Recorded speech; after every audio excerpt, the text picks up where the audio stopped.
again with Shelters by Jesus podcast. I'm Pastor Richard Berry, Senior Pastor at Shelters by Jesus.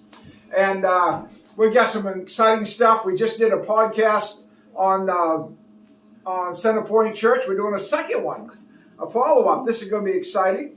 And we'd love it if you continue to follow us and continue to comment. Also, subscribe on the YouTube. Hit subscribe and like because we get funds from that now. We've got so many followers. Share it with your friends.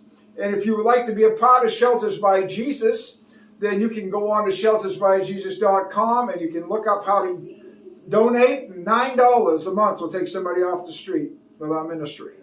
And you've seen all kinds of podcasts about us. You're going to hear more about us. But today, we're on the road. We're carrying our podcast. The other thing is, we are traveling to different churches and organizations that are trying to work with the poor, the needy, the homeless, whatever. And we want to highlight them. So if you happen to be one of them, you'd like to have us come, and you want to be on our podcast, get a hold of us at 207-474-8833. And if you'd like a tour of our place, come to 12 McClellan Street in Skowhegan, and we'll give you a tour. You'll meet everybody there. Right now we have 23 children living there with their parents. Besides all the rest, we were up close to 100 people. And I'd love to introduce you to all of them, show you what we've got, introduce you to our staff. It would be awesome. So also, I got 4 books out. Fifth one's on the way. And the books are $10 are free, whichever one you can afford. And they're written by me, the dumb hick from Skowhegan. They're in Hick and East. And if you like them, just put on there, I would like to have books 1 to 4. Give us your name and your address, and we'll mail them right to you. Or call the office at 207-474-8833. I'll leave your name and number there, name and address, and we'll get it to you from there. So right now, we are at CENTERPOINT Church in Anson, Maine. A little blip on the screen. You probably will have to get a microscope to find it on the map. But this little church is doing amazing stuff feeding the poor. If you saw our first podcast already, you understand they're a church of about 25 members. They're not a huge church. And with me right now is Skip Gleason and his wife Mary Gleason. And they are the ones that run this part of the ministry. You run the pantry, which is separate from the church, you said, in the first one. So, Mary, what do you think about all of this and about you and your husband and your son, the pastor, being involved in all this? What do you think about it all? It's a family affair. It's a family affair. But we also have volunteers that help, and I pretty much am behind the scenes thing, and I'm back up for everybody. If nobody can show up for the food pantry, I'm here to cover for them. That's about it. So most places holler, help! Here they go, Mary! Pretty much. I hear Mary a lot. You hear Mary? Amen. So you got a small church. How long have you been a part of this pantry? How long has this been going on? I've been a member of it since the beginning. So about how long have you guys been doing this? 1985. Oh, seriously? Yes. I didn't know that, Skip. Yeah. Wow. Oh my word. Yeah. Been a long time. My aunt and my mom and my dad had helped doing this along with her and Pastor Getz, who at the time he was the one who kind of like I remember Pastor Getz. I met him. Yeah, and at the time they used to have to drive to Lewiston to get food, and they would leave at 4 or 5 in the morning to drive to Auburn to get there, to Lewiston to get there to pick up the food because you had to go through everything. Oh my! And you had to go through all of the boxes, everything that was there, and pick out what you wanted. Really? So it was quite a job. You know, I mean, they would leave that early and they wouldn't get back until 6, 7 o'clock at night because it's such a job trying to get things. But now things have changed. The Good Shepherd delivers to down to people who care. They drop off there. We can pick up food there instead of having to go to Auburn. And it's really a blessing to us because it saves us on transportation and gas and stuff like that, which is, you know, pretty much we do our own when we can.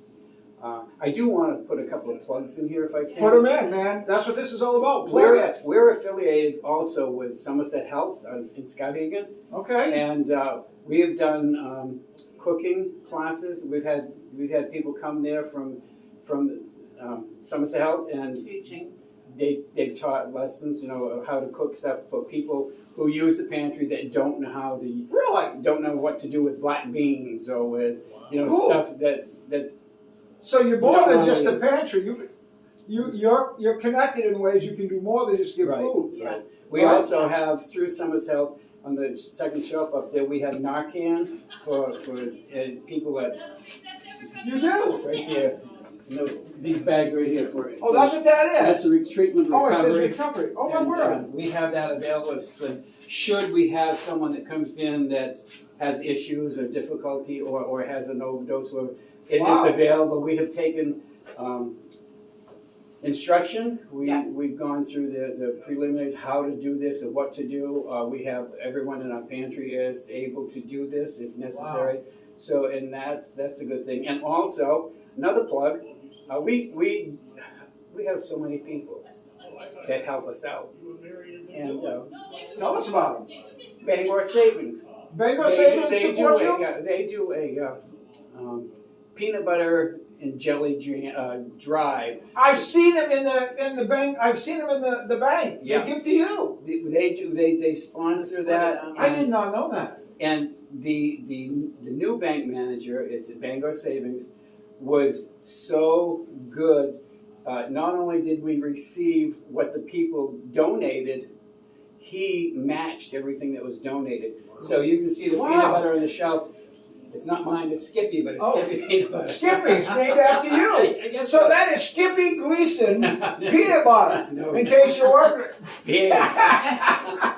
But The school does a fun food drive too, and they donate to us. So is that the children do it, or the adults? Who does the food? the drive? kids bring the food in, Really? and there's a staff. Angela, I can't remember her last name. Angela takes care of it. She oversees it, and then she contacts us and says you can pick up at such and such time. We take the truck, go pick it up, and bring it down. And Wow. we have pictures. They take pictures of the kids. Bring it. The kids load it. A couple of kids get in the back of the truck, and a couple of kids bring it in. They load it up, and off we go. You know what I love about this? This reminds me back when we were kids in small towns. You grew up here Taking care of each in other. Anson. I grew up in Norwich Walk, Right. which is another blip on the screen, But stuff like that, the schools, the kids would bring stuff in. It was the town was like a family-oriented thing. Right. It wasn't.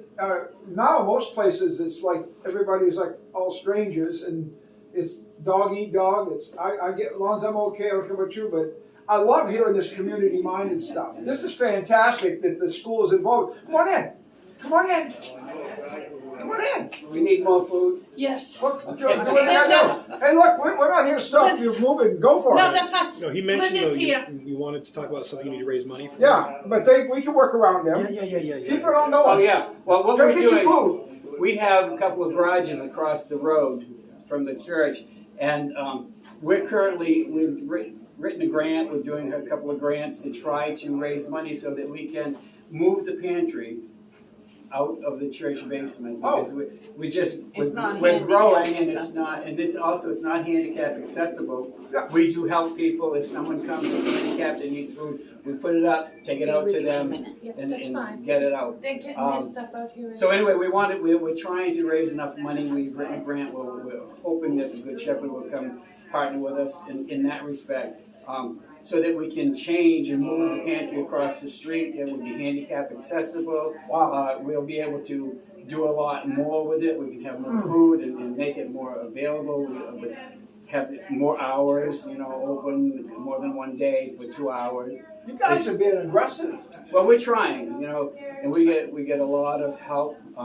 We have a new freezer in the back here that we Oh, that's purchased cool. through Good Shepherd's opportunity we had from them. Awesome. This is a new cooler that we also. I love that cooler. We got that through the Good Shepherd for a grant, and this one here. So, the Good Shepherd has been very, very supportive of what we do, and considering the amount of years that we've been doing it, we're like our family. Well, let me throw this at you, Scott. Hey, Mary, you want cancer? There's people watching here, and a lot of them go to small churches, not just big churches. There's people from all over the world are watching this. Some in third world countries are watching this. Okay. What would you say to them? They go on, we'd like to do something. We're just too small. We're just too small. And here you are with a church of 25 members, and you're doing all this. So what would you say to them to maybe encourage them to not be afraid to try something? Don't keep your vision in a box. I love that, Mary. Take it out I love that. and run with it. And That's why she says she knows all that fancy stuff. well, she was Listen, already. you can't, if you don't try, how are you going to know if you can do I love it? it. And we need this in America right now so bad. There's so many absolutely. homeless You and the hungry, and the price of everything is so astronomical that people are deciding, well, you know, am I going to eat or am I going to heat?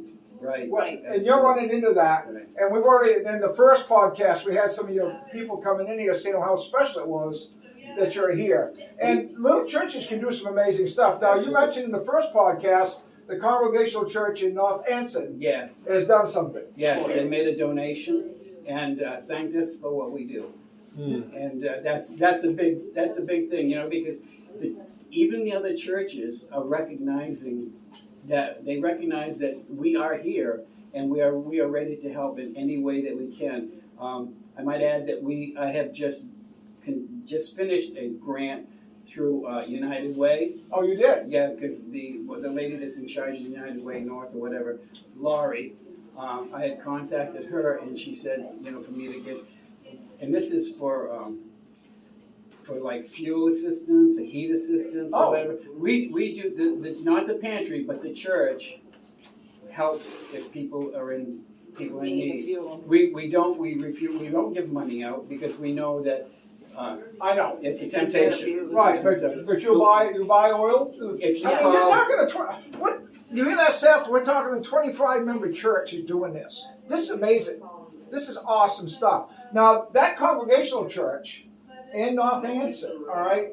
I had a connection there when I was, I think it was 7 or 8 years old. We lived in North Anson. We burned out. I had a big chicken farm up there. Dad did. We lost everything. We lost clothes. We lost vehicles. We had horses. Everything burned. Yeah. Chicken barn burned. House burned. We got out in the snowbank. Just made it. And I was standing there with nothing on my feet. Even my feet froze. So this is at Christmas time. All our presents, a tree got wiped out. That little Congregational Church with a handful of people, they got us a place to stay in North Anson, and they came in with a Christmas tree and every present. You cannot believe what they came with. And that tells me it's not the size of the church, it's the size of the heart of the people in that church. And if you really love the Lord and you really take His command, love God and love your neighbor, if you take that seriously, He will supply. And He's doing that through a 25-member church. I mean, this is amazing stuff you guys are doing. we also, I received a phone call. It was not for the pantry, but from the church. I received a phone call from a young man that I know, you know, who's married and has, I'm not sure how many children he has, and had a lot of difficulties, just wasn't making it, and it was at Christmas time, and the church supported him, and we made sure that they had a good Christmas, and you know, again, that comes from upstairs, you know, and also I might add that the Dillon Logging. Yep. Well, Tom and Dodie, I've known them since, you know, Dodie and I grew up together, you know, that night hunting thing, you know. She's that old? And Wow. she's younger than I am. Oh, I hope she's a lot younger than you are. They've always, you know, helped out, you know, when we've had nest needs, they support us. Really? And like every year they've given passes and tickets for the kids to go to the fair. Because they own the Scouting Fairgrounds. And they always manage to do that, and they're a godsend. They really help us out a lot too. It's amazing that I could probably stand here and mention 10, 15, 20 people that do little things that help us do better things and bigger things, you know. Wow. And it's really a blessing. And that's what it's all about. It's a lot of people doing a little bit. Right. Not one person has to do it all. Not one church has to do it all. You know, we take in the homeless, but we can't take all the homeless in the United States. But we can encourage other people to be doing that. And what you're doing, you're not housing the homeless, but you're feeding the hurting and the hungry, and you're keeping people above board. Right, exactly. And Do so what we can. I'm really proud of what you guys are doing, and you ought to be proud of your church. Thank you. Well, I just want to mention too that the women's ministry,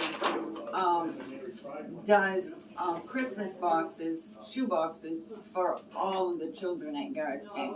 Oh, for all the kids at the school? At Garrett's Gang. Really? At Christmas time. Really? No kidding. And Wow. did you mention our shelf that we do here? And we do have a shelf out there with For personal personal needs. hygiene products for Yes. This is men, Bev. women. Get her on camera here. Come on, Bev. Right. All right, tell us all about the hygiene now. We have a rack out there that we have hygiene products for men and women, like soaps, shampoos, Yep. puffs, Body wash. body wash, whatever, toilet paper, sometimes a few other different things, Well, toilet paper's a necessity, honey. Let me tell you right yes, now. yes. It's nice to put on deodorant. We need to wipe some stuff too. That's true. That's very kind of true. important. Yes. Yeah. Yeah, so we have that out there too, along with everything else we do. Now, you volunteer here. You Yes. here about every Tuesday? Or? Yeah. You are. She's here every Tuesday except when she hollers, Mary. Okay. Except for when the Madison School District calls and says, "Can you come in and sub?" Okay, so you submit to Madison School Madison District. School District. So you must know my sister because she was there for a lot of years, Joanne Spalding. Oh yes. You know her? Yes. Yeah, well, I'm sorry.